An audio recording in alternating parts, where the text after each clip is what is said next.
Hello everyone, this is Sayyid Imran and you're watching Money is the Learning app. So बच्चों, in today's lecture I'm going to speak about a very most important topic from the chapter Mechanical Properties of Fluid, that is pressure. तो आज pressure की हम यहाँ पर बात करने वाले हैं बच्चों। प्रेशर एक ऐसा टॉपिक है जिसको हम बचपन से पढ़ते आ रहे हैं, ठीक है। चलिए अपन बात कर लेते हैं इसकी। बचपन में हमें बताया गया कि प्रेशर क्या होता है, फोर्स पर यूनिट एरिया। देखो पहली चीज आप ये याद रखो कि यहाँ पर मैं मैकेनिकल प्रॉपर्टीज ऑफ फ्लूइड के साथ डील कर रहा हूँ, यानी ये जो प्रेशर हम यहाँ पर पढ़ रहे हैं या हम लिक्विड प्रेशर की बच्चों बात करेंगे, ठीक है। ये चीज आप ध्यान रखें कि यहाँ पर हम केवल लिक्विड प्रेशर के लिए बात करेंगे। चलो, तो बचपन में हमें क्या बताया गया कि जो प्रेशर होता है वो होता है force per unit area, okay. फिर थोड़े से हम बड़े हुए तो हमें बताया कि ये जो नेचर ऑफ द फोर्स होता है ये परपेंडिकुलर होता है, तो हमने बता दिया कि ये F परपेंडिकुलर अपॉन ए, ठीक है, यानी perpendicular force upon magnitude of the area. थोड़ा सा और हम आगे बढ़े तो हमें बताया गया कि लिक्विड के केस में ये जो परपेंडिकुलर फोर्स होता है, ठीक है, इसको हम बोलते हैं थ्रस्ट, ठीक है भाई, हमने ये भी बात मान ली। थ्रस्ट अपॉन एरिया, यहाँ एरिया है मैग्नीट्यूड ऑफ द एरिया। तो बस प्रेशर को हम इस तरह से डिफाइन करते हुए आ रहे हैं। तो आज मैं इस प्रेशर की डेफिनेशन को थोड़ा सा और मॉडिफाइड करूंगा बच्चों। कैसे हम इसमें मॉडिफिकेशन करेंगे देखिए। तो आपके स्टैंडर्ड्स के अकॉर्डिंग आपको जो मैं डेफिनेशन बताने वाला हूं उस डेफिनेशन को फॉलो करना है, ठीक है बच्चों। यहां पर मैंने बनाया है एक कंटेनर, ठीक है। इस कंटेनर में मैं भर देता हूं थोड़ा सा लिक्विड, ठीक है। लिक्विड भर दिया यहां पर हमने। अब बच्चों देखो, ये जो है परपेंडिकुलर फोर्स अपॉन एरिया, तो मैं बता देता हूं कि हमें क्या बताया गया कि ये जो लिक्विड है इस कंटेनर की सरफेस पे हमेशा परपेंडिकुलर एक्ट करेगा, यानी कि ये जो लिक्विड है इसके अंदर ये लिक्विड हमेशा परपेंडिकुलर फोर्स एक्ट करेगा। तो ये फोर्स आपका क्या होने वाला है नेचर में, परपेंडिकुलर फोर्स। तो देखो यहाँ पर इस कंटेनर पर ये लिक्विड परपेंडिकुलर फोर्स एक्सर्ट करेगा इस तरह से, ठीक है। तो यहां से आप प्रेशर कैसे डिफाइन करोगे, this is the perpendicular force upon magnitude of the area. Clear बात। चलिए अब मैं यहाँ क्या करने वाला हूं, देखो थोड़ा सा मैं कंटेनर का जो शेप है बच्चों वो बदल देता हूं। यहाँ पर मैंने बदल दिया है इस कंटेनर का शेप। फिर से आप यहाँ पर थोड़ा सा लिक्विड भर दें, ठीक। सेम चीज आपको करनी है। यहाँ पर ये जो लिक्विड है इस तरह से फोर्स एक्सर्ट कर रहा है, ओके।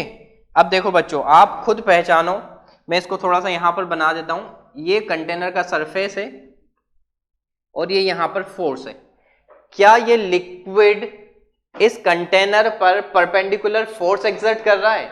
तो आप कहेंगे नहीं सर, ये परपेंडिकुलर नहीं है, ठीक है बच्चों। अब आप बताएं क्या ये कंपोनेंट ऑफ द फोर्स, ये इस फोर्स का एक कंपोनेंट मैंने यहां पर कंसिडर कर लिया है बच्चों, क्या ये कंपोनेंट इस कंटेनर के सरफेस के परपेंडिकुलर एक्ट कर रहा है? तो अब आप कहेंगे हाँ सर, ये फोर्स इस कंटेनर के सरफेस पर परपेंडिकुलर एक्ट कर रहा है, ठीक है।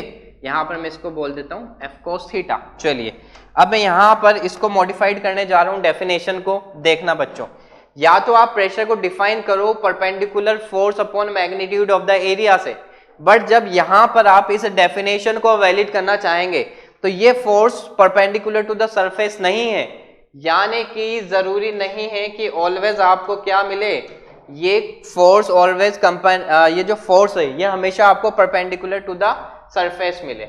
कई बार हमें इसका एक परपेंडिकुलर कंपोनेंट भी कंसीडर करना पड़ेगा। तो प्रेशर को कैसे डिफाइन कर रहा हूं मैं, F cos theta upon magnitude of the area, ठीक है। कैसे डिफाइन किया बच्चों, ठीक है, component of the force which is acting perpendicular to the surface, component of the force which is acting perpendicular to the surface upon magnitude of the area known as pressure, ठीक है। अब आपके standard के लिए बच्चों आप pressure की यही डेफिनेशन ध्यान रखेंगे, ठीक है।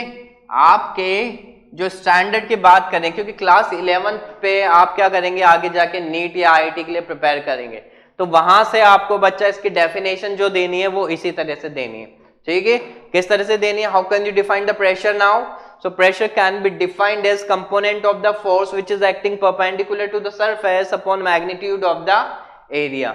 ये वाली डेफिनेशंस हो गई पुरानी, अब हम यूज करेंगे इस नई डेफिनेशन का। ठीक है, बात समझ में आ गई। अब डेफिनेशन तो हो गई, प्रेशर आपको यहां पर समझ आ गया है। अब प्रेशर के बाद बात कर लेते हैं थोड़ा बहुत बेसिक चीजों की, कि क्या है इसका एसआई यूनिट की हम बात कर लेते हैं। ठीक है, सो एसआई यूनिट की अगर मैं आपको बात बताऊं तो आप सब जानते हैं प्रेशर क्या है बच्चों, यहां पर फोर्स और एरिया। तो फोर्स के लिए मैं लिखूंगा न्यूटन और एरिया यानी कि मीटर स्क्वायर। सो न्यूटन पर मीटर स्क्वायर इसकी एसआई यूनिट है। ठीक है, जिसको हम बोलते हैं बच्चों लोग पास्कल। बट प्रेशर के लिए बच्चों केवल एसआई यूनिट ही नहीं, इसके लिए कुछ अदर प्रैक्टिकल यूनिट्स भी है जो हमें पढ़ना पड़ेगा और वो है बहुत ज्यादा इंपॉर्टेंट। ठीक है, एसआई यूनिट है, अगर आप इसकी सीजीएस यूनिट भी देखना चाहें तो आप कह सकते हैं कि डाइन पर सेंटीमीटर स्क्वायर भी आप इसको बता सकते हैं। हालांकि ये यूनिट्स बेसिकल यूनिट कन्वर्जन के लिए ही हमें काम आने वाली है, अदरवाइज हमें यही काम करेंगे। और अदर प्रैक्टिकल यूनिट्स क्या क्या होती है उसके बारे में हम पढ़ लेते हैं, उसके बारे में जानकारी ले लेते हैं। ठीक है, सो बात करते हैं हम अदर प्रैक्टिकल यूनिट्स की। तो अदर प्रैक्टिकल यूनिट्स में सबसे पहले मैं बात करूंगा एटीएम की। ठीक है, 1 एटीएम यानी कि 1 एटमॉस्फेरिक प्रेशर की बच्चों। तो 1 एटमॉस्फेरिक प्रेशर क्या होता है आपका, बिल्कुल आगे हम इसी चीज को स्टडी करने जा रहे हैं, बट अभी शॉर्ट में मैं आपको प्रैक्टिकल यूनिट्स बता रहा हूं तो मैं बता देता हूं। This is equals to 1.01325 into 10⁵ pascal.